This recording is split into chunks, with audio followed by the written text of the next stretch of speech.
All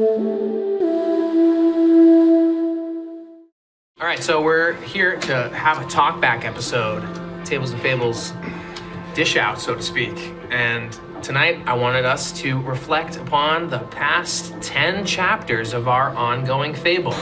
Obviously tonight we are gathered here today as various folks and individuals who have various different experiences with tabletop role-playing games, coming here and playing various characters, so on and so forth. But I wanted to have everyone gathered today as friends who have done a miraculous job of meeting at this table and telling a shared story, but to bring your own thoughts and opinions on the story, the system, the experience of playing under these conditions. So who wants to dive in first? I almost feel like we should start with Errol, because we were talking before we started rolling of how this is your first tabletop role-playing game experience. So we should probably start with everyone's origin story of how long have you played for, where and what is your experience. I'll go first in this instance. I always tell the story of having my first player's handbook be the second edition player's handbook, but literally like a month or two later, third edition came out of Dungeons and Dragons. So am I really a second E player? Probably not, but it's jokey enough to say that like my first player's handbook was the AD&D second edition book. Mm-hmm. But Errol, this is your first tabletop role-playing game. Yeah. I think I was actually actively kind of avoiding it for a while because I didn't know anybody who was really involved, or for a long time, like when I was a kid. And then eventually some of my friends did have a campaign going, but just like from what I would hear, like it did not sound. I guess what I wanted to do was have like a more thoughtful like experience. I guess like it doesn't have to be serious, but like to actually, not just have it be completely clowning around and like, because I was like, I can get drunk and play Grand Theft Auto and get that experience. Yeah. I don't need to sit down at a table for 4 hours to do that. So I don't really want to do that. That's the loose general home game type of qualifier. Not to say all home games are clowning around and pointless. There are ones serious as well too. But obviously this one had the desire to produce something, and we'll get into that later. Right, and that's kind of the other thing, where it felt like it was a good point of, it had gotten so popular in society that it was just kind of unavoidable. I was like, interesting. I'm going to get pulled in by somebody. And here's the moment. I also played with you like a bunch of games, board games or whatever. But that's how I get them in. The board games are free, but then I pull them in the RPGs. We got a TV show. Nick, your experiences, what's your origin story playing TTRPGs? Let me think. What is it? It's 2024. Mm-hmm. So I think I had my first like home game experience, which you described, in 2018. Okay. So that would have been 6 years ago? Yeah. The before times, pre-COVID. Before times. Was my first home game experience, right? Like it was my freshman year of college. I was across country in a completely new place, interacting with a bunch of people that I just did not know. And, I was a little bit nervous, and like I hadn't felt like I had found kind of like my like group or like my people yet.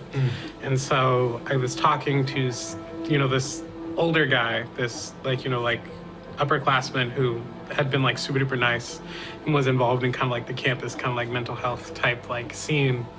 And I told him like, some of that, like I was really hoping to find some people who were into some of the things that I hadn't really tried before, like Dungeons and Dragons or TTRPGs. And he was like, no way. I know a bunch of dudes who like play that all the time. And I was like, really? And he was like, yeah, I'll introduce you. And so introduced me. So my first DM was, his name was Jordan Bowman. Shout out to Jordan Bowman. He was great. Let us basically do whatever, right? And I think that is great when you don't know a lot about the game. And so early me, I thought that was a great kind of like intro experience. But then we started to like use like more and more rules and like make up less and less and like homebrew things. Homebrew certain things less and less. And I'll tell you the magic of a new player is a wonderful, sort of potent experience that I wish you could bottle and re-drink as a seasoned player. Because that whole make things up, I think we lose because we focus on the rules and focus on like the mechanized things. But go on, continue. Yeah. Well, yeah, so I did that. And then made some other friends who tried to run a campaign. That wasn't necessarily the greatest experience. And then after that, I found somebody online who like did Dungeons and Dragons. And so that DM I actually still play with to this day. Remotely. Yeah, remotely. Yeah, what a world. Playing remotely, yeah. But that kind of started because of COVID. Right. And so I've been playing Dungeons and Dragons. At some point, I found out about other systems like PBTA. So then when they were doing a lot of advertising, so before it was even out, when they were doing advertising for the Avatar system, they were like, Magpie's gonna make it. And I was like, well, what's Magpie? So then I found out about masks, and then I was like, whoa, this is so cool. So then I hired a GM from over there to run a game, so I did that. And then I found out about Blades, and then I did that. That's what happens. And then I found out about ShadowDark for use, and then I did that. Yeah, right. Yeah, and I actually was advertising on a Discord server, and I think that's how we met as well too here in Rhode Island. And having the feelers out there where people are interested in playing games, especially as Errol mentioned, it's the mainstream, it's the zeitgeist. It's gonna run into me eventually. But I think the ask of putting out the, hey, I would like to do this thing where it's a production. How was your initial feelings about that? Because I was very clear, I hope I was at least up front of like, I'm trying to put something together that's recorded on camera, it's a production. And you were very brave to actually like be willing to subscribe to that. I mean, I guess I don't necessarily interpret it as bravery as much as like, I mean, yeah, like you said, it's kind of like Critical Role has become so big. Dimension 20, huge, right? Like there are all of these kind of like, and even Dimension 20 is kind of like going into some of these other systems like Kids on Bikes and other things. And so it's kind of Wild like West of sorts out there. Exactly, right? And so you see all of these things and you're like, well, like, they do it and it doesn't seem like too difficult. Interesting.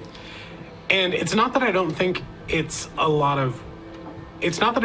like an incredible amount of work, but I think that the position that I take up is one of the ones that I think requires enthusiasm more than it does time. And so, like, of course, I've had friends who are like, oh, maybe we should start, like, the TTRPG Play podcast. And my response is kind of always the same, where it's like, I'll be as responsive as I can, and my schedule is pretty flexible and I'll remain as free as I can. But in terms of the planning, right, like I can't, like I don't have time for that, right? And so the fact that you're able to like put everything together and set everything up, just like it's like a group effort. If somebody's gonna tee it up for you, then there's only so much that you can do to like not take a swing. Yeah, that's very wise. We're probably gonna get more into that later of. Not a lot of work, or if they can do it, why not me? We'll tap into that later. But I want to also say, like, yeah, a lot of people experiment in college, and I'm happy you were experimenting with TTRPGs as your choice. All right, Brandon, tell us your origin story. The year is 1996. Magic the Gathering mania is sweeping through the youth. And it was our gateway into the world of hobbies. My friends and I spent a lot of our Saturdays at a place called Belanger's Collectibles in Mendon, Massachusetts, which is now defunct. Not Mendon, Belanger's Collectibles.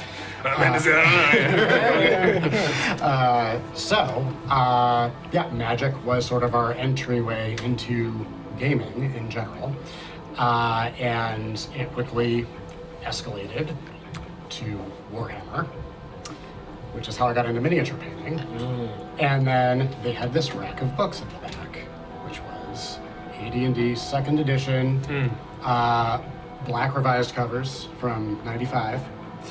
And my friends and I, Eric and Alex, we talked and said, hey, maybe we want to try D&D. So we each got a copy of the Player's Handbook, and the rest is history. I primarily have been a DM. I've DM'd 2nd edition, 5th edition. I'm running a game of Castles and Crusades right now.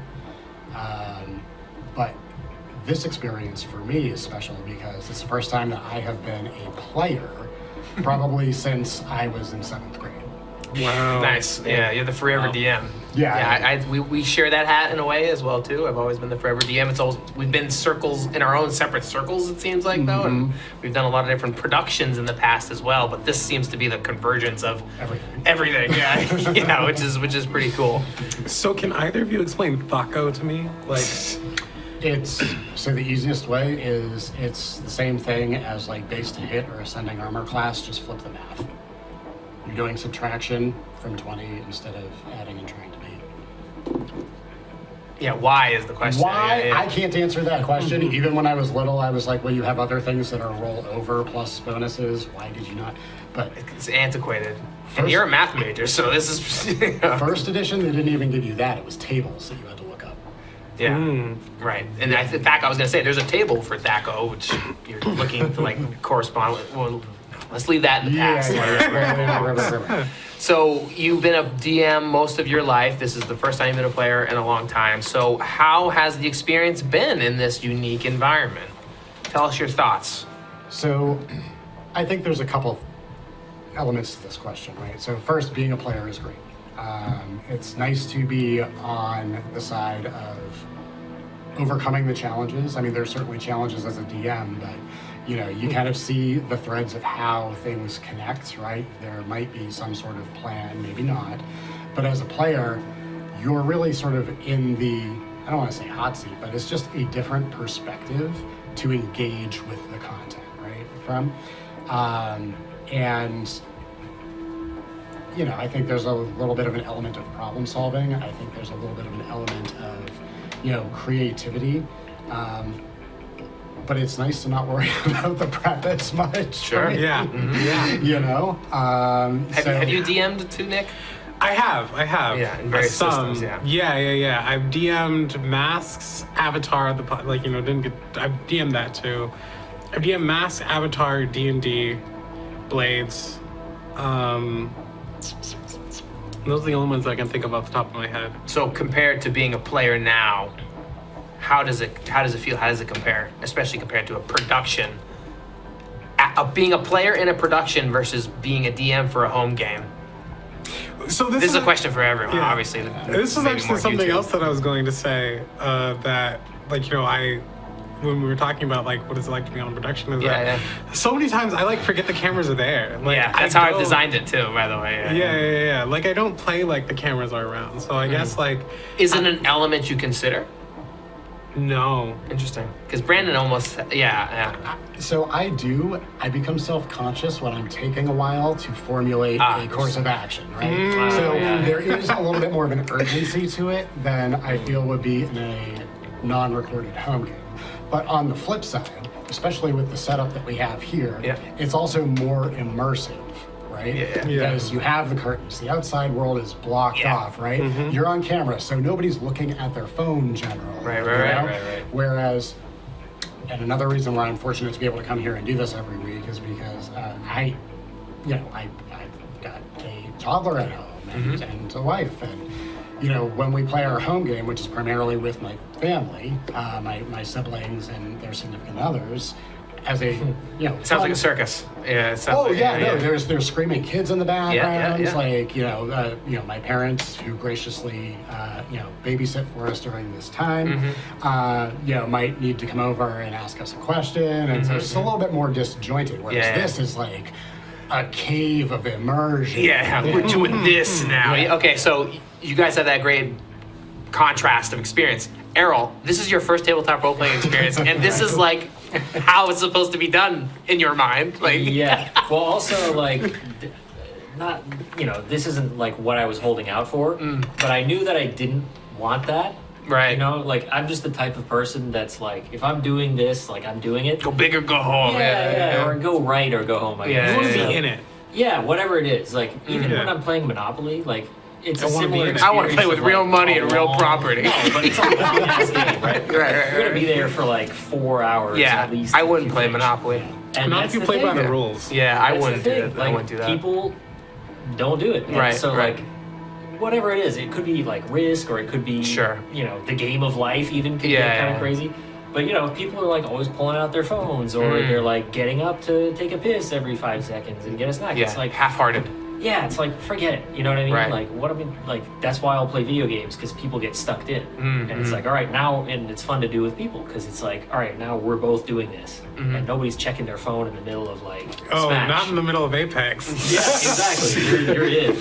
So Interesting. that's a nice thing. And also, what's funny about this is, like, in life, I like to do stuff that's, like, more managerial or leadership. And I'm like, I don't want to DM.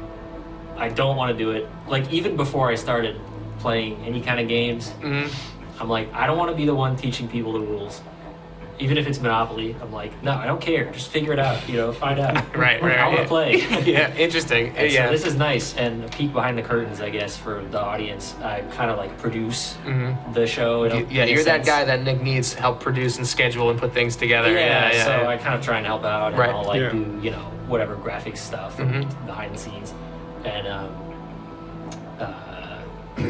yeah. So just Many components to this. Yeah, but it's nice to do that off camera and then be here and like I'm not DMing, I'm not in charge of any of that. I just wonder if you'll ever actually play a home game now, or if you're like, it's not recorded, if it's not a production, I'm not playing TTRPG game. I Yeah. Here's the So- thing, right, is that my experiences, so they were in college, so didn't necessarily have to deal with like the family aspect of it and everything that goes on there.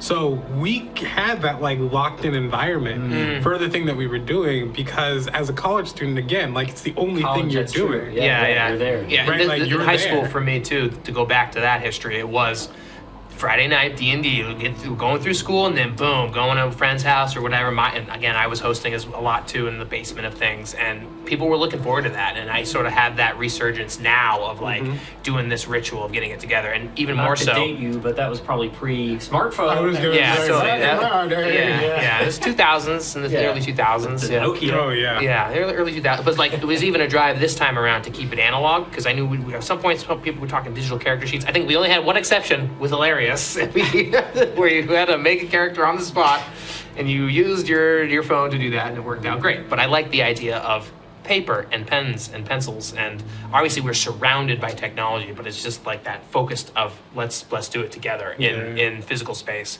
and that's really Well, also appealing. to that point though, we don't have like, just in case people are watching this and wondering, we don't have rules. Like, if I want to, I can check my phone. Yeah. If I want to, I can go to the bathroom. But like, Yeah. we almost never do. It is the agreement. Which is really nice. Yeah. It's just like, we're gonna do our best. Well, I think there's a level of FOMO too, where you're almost like, Yeah. I would What's gonna imagine, happen yeah, if right. I leave? What's gonna happen, right? yeah. Like I go. Well, I mean, again, and I guess the other half of what I was gonna say is just that. So yeah, back in college, I was locked in. But even now, the D&D games I play, like I play in a lot of paid games, and so that Different experience, yeah. different experience, because it also creates that sense of like everybody who is here like wants to be here. Chose buy actively, paying to be here, right? I'm all for paid games, for the record. A lot of people are like, oh, what? They paid this, that. Well, you charge as a DM? I think that's a great way to go for a lot of, you get a committed player, you get a serious DM, it's transactional, and I'm fine with that. Obviously, If somebody slacks off, everybody can be like, yeah. we're supposed to be here. Yeah. Obviously, you could get into the nuance of like, if they're the paying customers, I better give them the customer's always right experience as a game master. Well- Nuance. This is the philosophy that I think is very fascinating to get into. But Okay, go on. see, even that phrase, like, that is a misquote. Like, the customer is always right in terms of taste, is the, like, that's to say, if somebody thinks the hat is pretty, you don't tell them the hat is not. Sure, right? right, right. It's not the customer is always right in every situation. The customer wants to uppercut you. Yeah. Sure, yeah. like- Thanks for the added context. You're right, but even more so as a paid game master, and we're really whatever tangentially. Is there a responsibility? What is the responsibility of the game master to give them a pleasurable experience, or a experience that I don't know is bereft with challenges, but maybe has a sweet victory at the end, or not? Are we going to defeat the boss in the end? And we can tie this back into our local game as well too, of the ShadowDark experience, of the grueling, characters will die type of thing. Yes. That was That's sort of what I'm looking for. Let's bring it back to that. Yeah. Because Oh my god. we all here Will characters in the die? first. We were all here in the first episode, the prologue. Oh, it depends on what episode you're talking about. Oh, yes! Yeah, the burning bridge. The burning bridge. Yes. Right? Yes. So, to that point. What an evolution from episode 1/0, session 0, 1 to 10 in everything. Like half the characters died during that. Yeah, for a number of reasons. Obviously, the mechanics and the rules, which we can get into as a system. But as a game master, maybe I wanted to really throttle that aspect of the game to up front and say, this is a lethal game. Now we all of a sudden defensive. Well, no, I'm just throwing out the philosophy of the game master behind the screen type of thing. Right. Now, to tie back to the earlier question, if I was a paid game master, would I have done that throttled, or I don't know. But this game also, I tend not to use a screen. I tend to roll out in the open, so it seems very level. It seems very even. Things aren't totally concealed, but I have a right to conceal my roles as well too.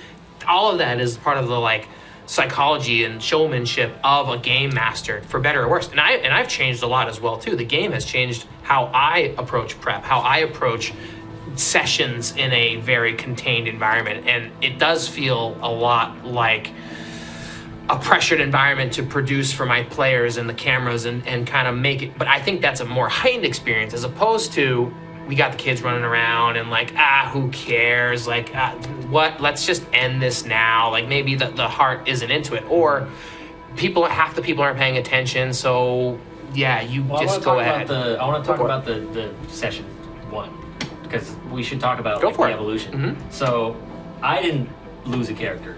Ermin has been a survivor since months pre-camera and post-camera. Yeah, Miss Biggs has lived. Yeah, that's right. That's so true. I want to ask Brendan about your experience because I think your character died halfway through, right? Yes, and Alex was Not quite. gracious and gave Senex the chance to rise again, albeit briefly. But so here's the thing, and this does tie into the philosophy of the system itself, right? So having followed the Kickstarter and having experience with a lot of different iterations of D&D, Fantasy role-playing? OSR, fantasy role-playing, what have you, right?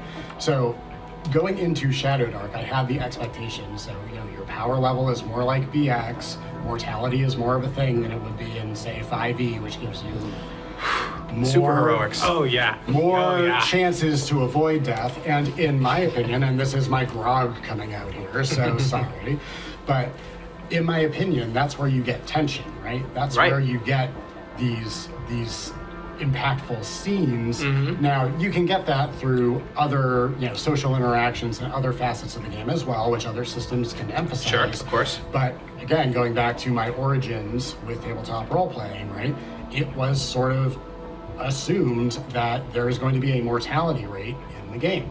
And so I was was I bummed that he died? Yeah, but I also didn't write 5 pages of backstory. I went into it with the mentality that I might lose a character.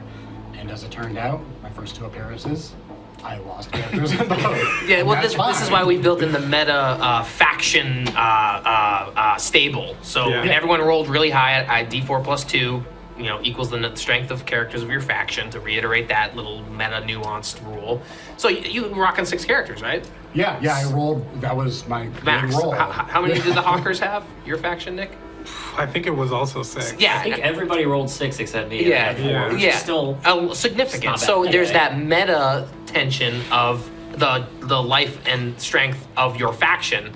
So it gives me a little bit of leeway to be like, let's churn these people to put a little strength on the Volpe Sargentum or the Hawkers or whatever. Because that's the meta narrative that I think is underpinning all this, whether it's apparent or not, that each of you guys as players are controlling these factions and their own meta story that theoretically you guys are pursuing or developing or emerging.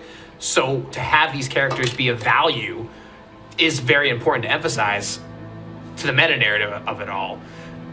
So I think that's worth reiterating and underscoring as well too. I want to comment on 2 points though. Is that so? I definitely see what you're saying, right? I'm sure that most people are aware of D&D's history, for example, as being a war game first.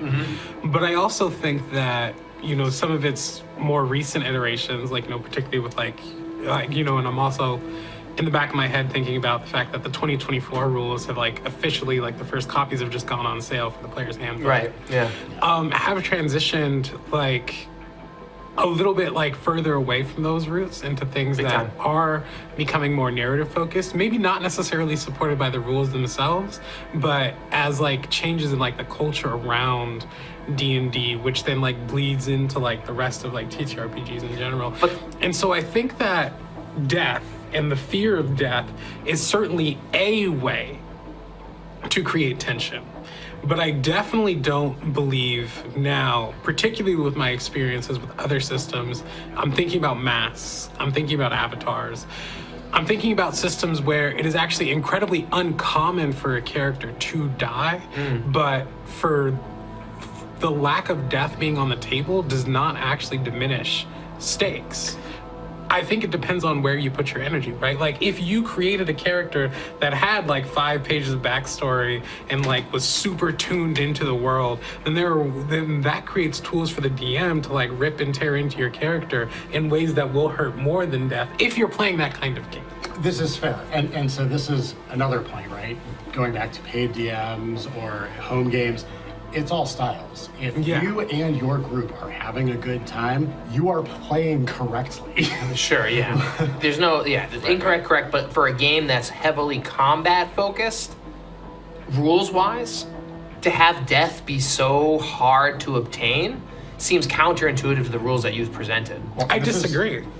This is also why there's been this resurgence of, like the OSR and like sort of that reimagining of traditional material, because there's a market for that, but there's also a market for 2024 5e and PBTA and all. Yeah, it's beautiful, and I think playing more games is great because it expands your understanding and feeling and know-how of how to GM, how to be a player, what are rules that we engage with, and so on and so forth. So it's beneficial to play more games, and I think it enlightens everyone, player and game master, to do so. And we live in a wonderful age of abundance in this regard as well, because we have the internet, and TTRPGs are fairly ubiquitous. Again, back in the day, just a rack of books in the back of the hobby store. I want to roll back to even like thinking about that session 0, right? Like the characters died. Right, like I think at least 2 people died during that session, which was like super hard and like super rough.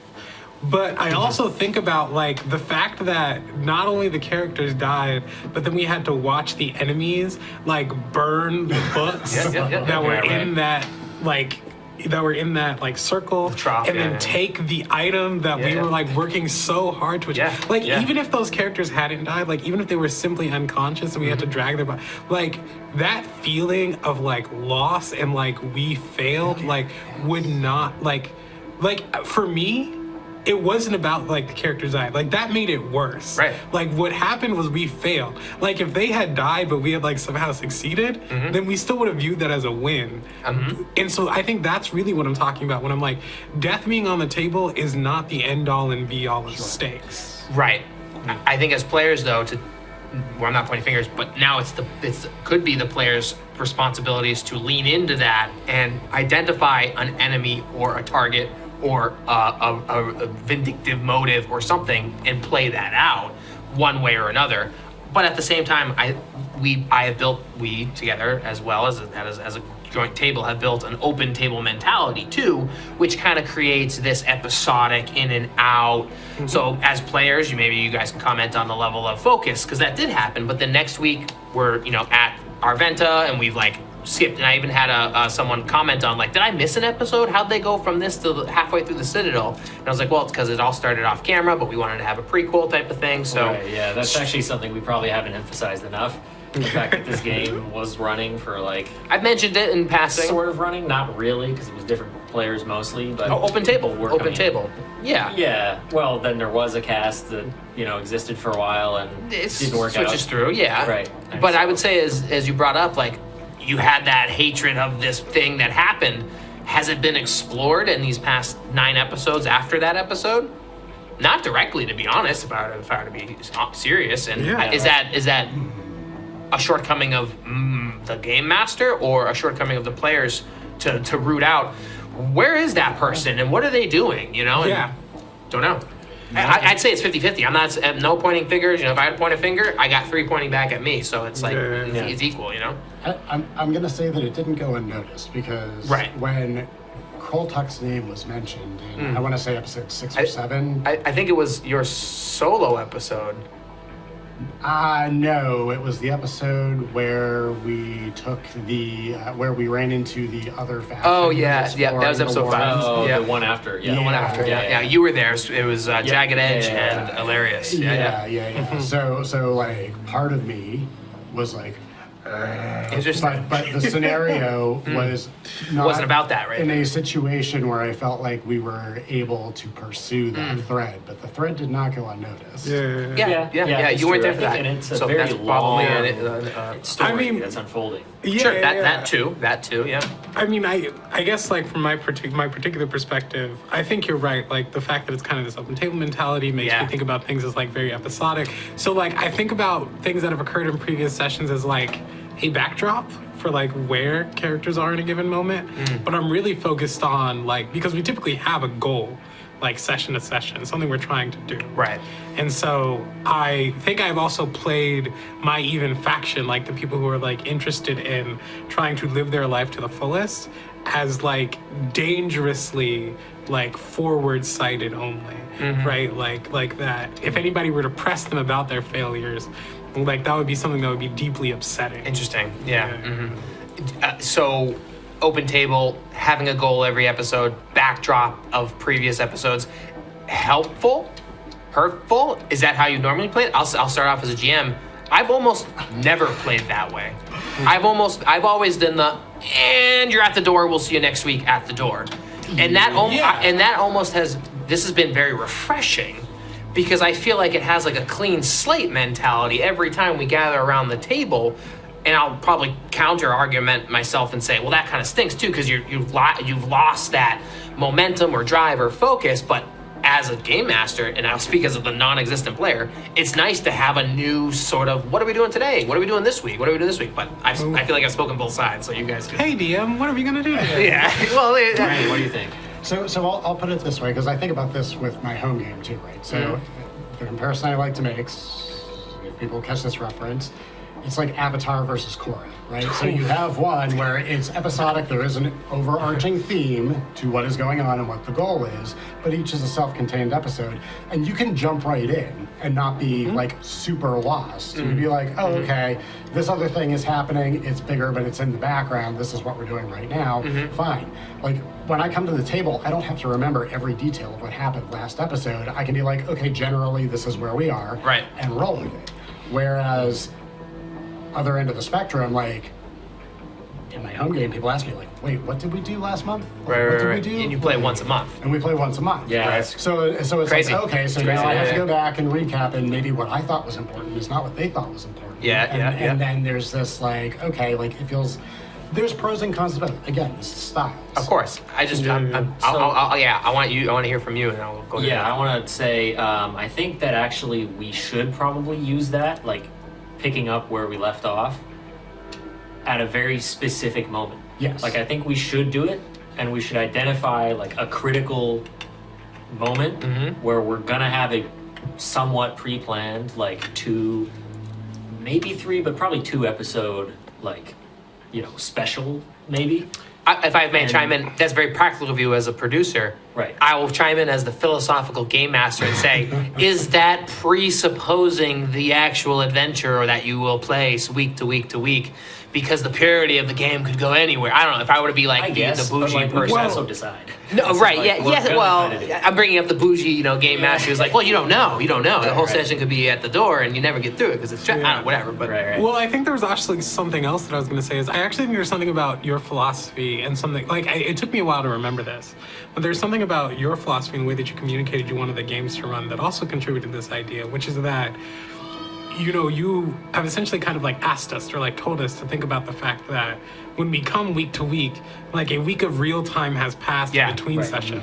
So we actually don't really have the option to like pick up exactly where we left off. Right. But, like I need to kind of have like this kind of like meta knowledge of my character's been doing something for 6 days while I was not physically in control of them, and I don't know what that was. I could probably define her, tell you. Yeah. But They weren't standing at the door for 6 days. Yeah. right. Right. It's I have like hopped into this person's body for this one day of the week. Interesting.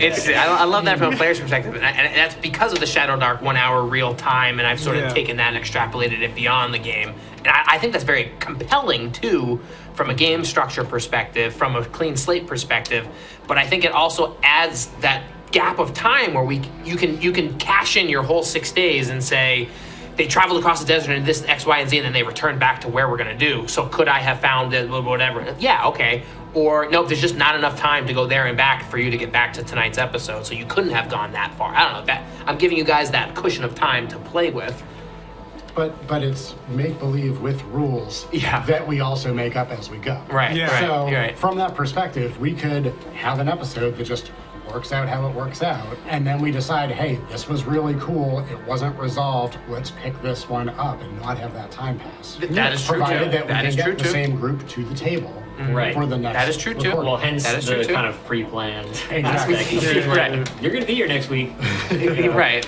Because we do have a lot of on and off for a good reason. Yeah, and it's the number in one life. game killer is people's schedules. So if Yeah, we can yeah. avoid that problem, sure. I think there is going back to that purity aspect. People love the same group, same time, same week. Yes, in the purest sense, it'd be great to have that. But I think giving people the flexibility in life to Yes come and and no, I go. think it's fine. I actually love that. Like I've always heard of West Interesting. March's games, and been I don't know how I would feel about West March's. Right, but right. I I'm gonna miss out or something. Yeah. But this one feels like West March X, and they're esque. And there are Definitely. certain times when okay, maybe I have to be gone for several weeks. Yeah. And so I miss a bunch of stuff. Right. But even then, I come back, I get caught up, and then Yeah. I jump right back into And there's recordings too if you ever wanted to watch. and that feels good. And I don't have to feel like I'm keeping people at the table from playing if I Right. have to be gone. There's that aspect too. We're 10 episodes in, and in my purest sense of desires, there would be other groups that meet, and they took that treasure chest. That's where I would love to get to, where That's old school. we really want to take that out. And sorry, they did it. They claim that spot now. It's under their faction's control. Obviously, it's been kind of regular. You've probably been the most regular and consistent out of everyone, Errol. Yeah. And that has advantages or disadvantages. I don't know. Maybe at this 10 episode arc so far, maybe not compared to everyone else. Yeah, But I don't know if it actually has had advantages, except maybe my character's half Loaded? a level higher. But he was pre-rolled surprise. So. No, loaded. Oh, loaded. Oh, yes. Yeah. Yeah. Rich. The stats are also loaded. I actually think yeah. the Hawkers are the richest. Really? I think so. At this point, even 'cause with you've your gotten time a couple of hauls. missed. Yeah. Recklessly going for all the time. Yeah. But I just spent so much money on carousing. I'm Were they- how could I they have- didn't- That's my point.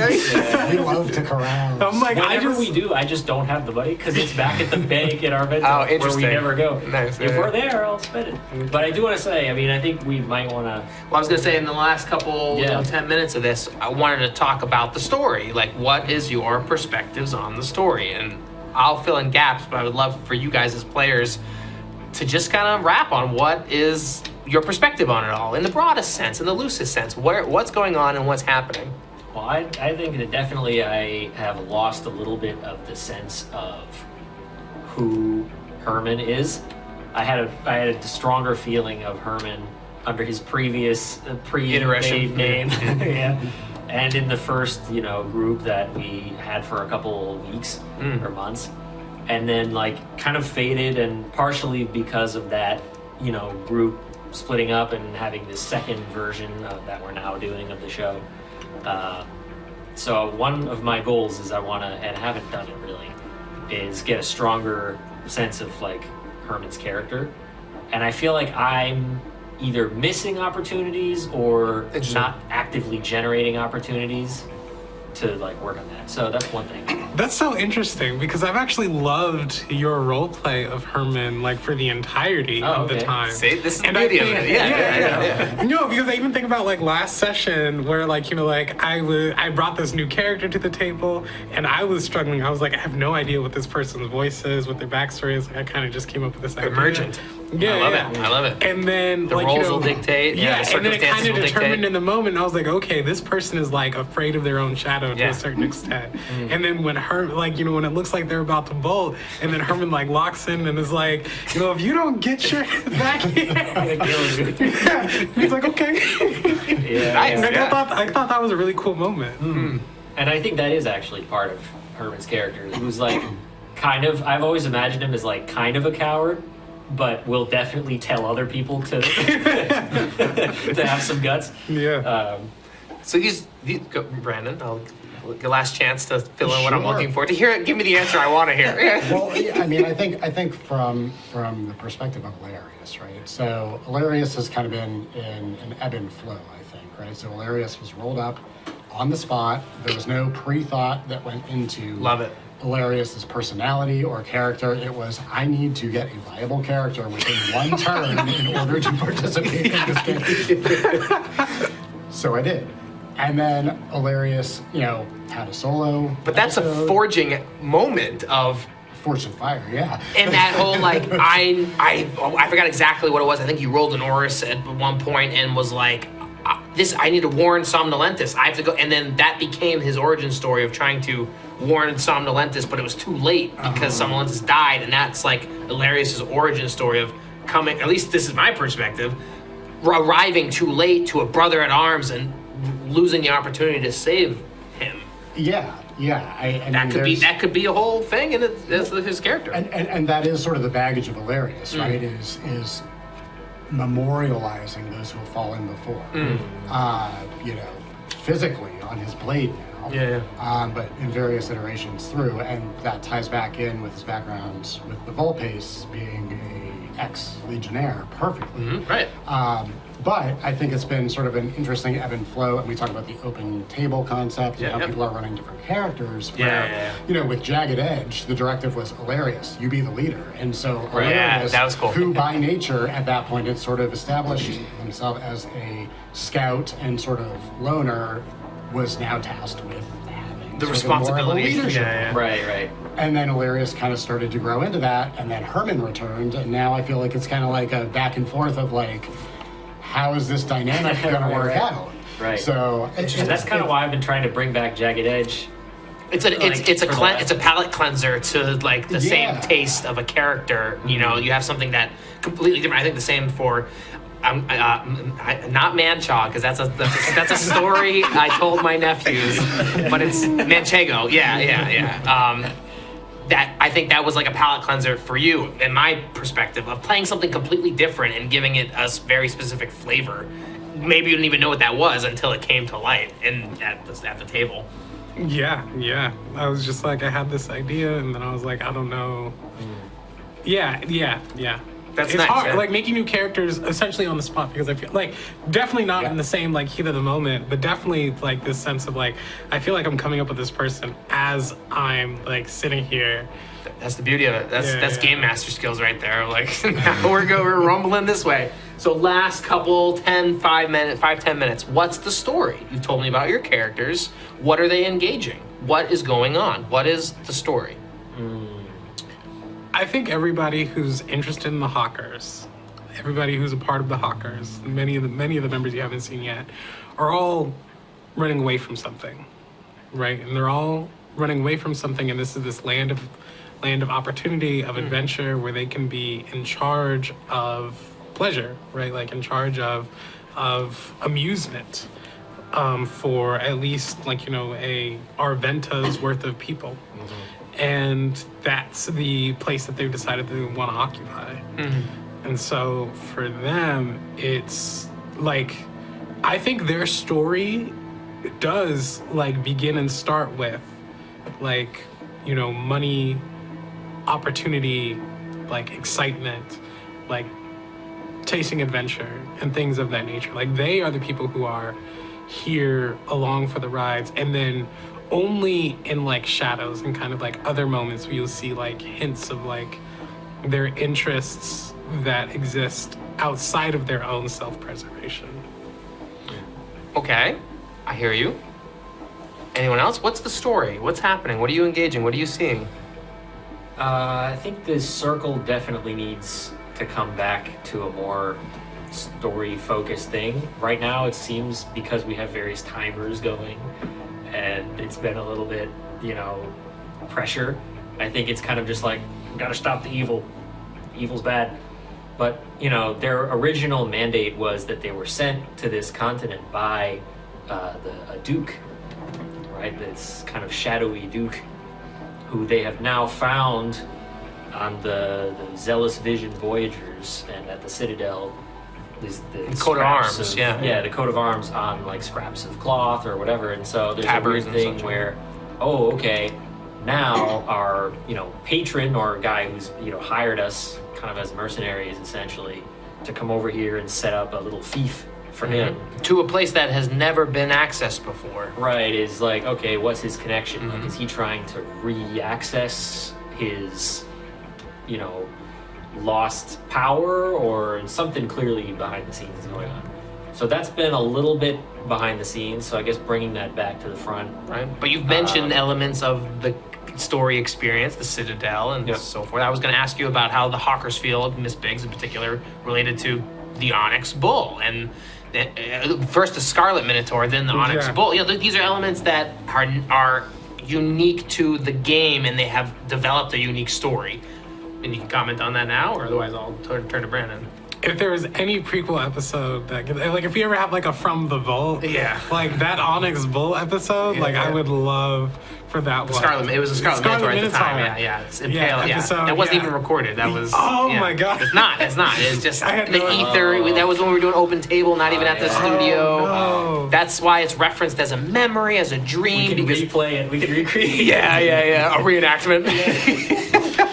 Oh my god. Right. So that's the power of this Oris, which I'm surprised no one's mentioned. But go on, and Brandon, what's the story? So I'm going to go a little bit with art imitating life here.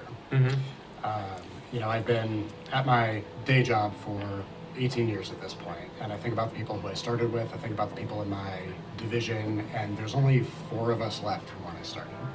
I think about my time doing MMA and the people who have since stopped, retired for either age reasons or performance reasons or what have you, right? And you think about this in the context of starting anew, like life's third act. Like, what are you going to do now? There's a green field in front of you. And I feel like this is sort of the story of the Volpe Argentum, right? So the legions are disbanded. The war didn't stop, but the legions are disbanded. A number of them have made their way to Arventa and to this new frontier. What are they going to do? Are they going to become part of the structure that is being built by the Circle? Seems likely. They like order, right? But with that, there is this baggage. There's the baggage of the old world. There's the baggage of people who have passed. You look at Ilarius being an elf, being hundreds of years old, and having this different perspective on time and opportunities, right? I feel like that's a comment I've made and you dug in too deeply. I'm just saying, there is still a feeling out as to what. Hand. Yeah, I'm right there. trying to. It's fighting the good fight. But what do you do? Like, how do you make your way in this new world? And I think that's where, again, the dynamic with Ilarius and Herman and the Circle in general is just very interesting. And like, are we mercenaries? Are we banding with the Circle? Seems like yes. Seems like that's the way to go. But then there's the allure of the past, the sunken castle, Paravas, and the connection to the hunting pack. Like, There we there's go. these threads. Now there's more story. There's these threads to pull upon within the context of the adventures that have happened. And Yeah. so, like, how do you tie that theme to what's going on currently and where will it go? I don't know. But I think from Ilarius' standpoint, he's a little lost. I'm just trying to see what Geed's up to. I saw a Geed question mark on the map. And I was like, what's going on over there? That sounds like a The party. map has been very key in guiding different adventures and different stories. Final thoughts before I wrap it up?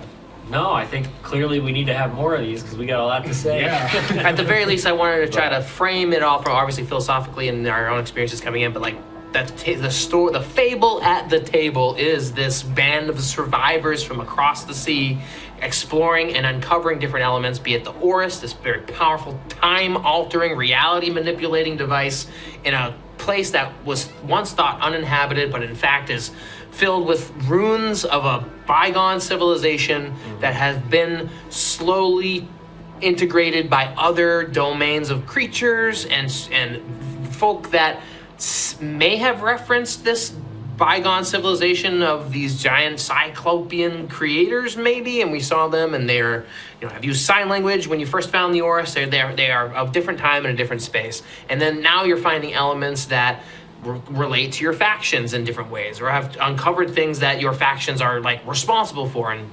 Galavan, who we may visit in another talkback, is very impacted by as well. And then on all of this, you have a developing society, city, outpost, in which could be a very firm stronghold for a power-minded circle faction. But we look out to the black desert sands and we see this isn't a free-reigning place. There's opposition coming in from different places, and that's where we hope to find our adventurers. And hopefully the stakes are made ever clearer to ourselves and our audience, where who's gonna take the reins of power with the sunken castle, with Arventa, and just the general lives of our adventurers in this blasted land as well too, as we find different allies and find different puzzles to solve.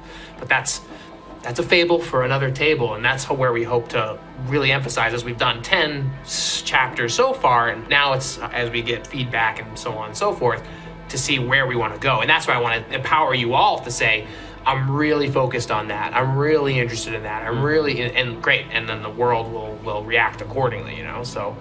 Well, like you said, the third act of life, this is like barely the first act of this story, I think. So. Right, and that's what I've been interested in getting, and congratulate us getting over that 6-session hump, because now there's theoretically enough meat, whether you've been here since the beginning or not, which is fine. There's enough that each of you have experienced to say, I want to explore more of that. I want to actually focus in on that. And as a DM, you know the marvels of prep, but at the same time as a player, you could use all your DM knowledge to focus on your one facet of the story, which is a great experience to have as a player.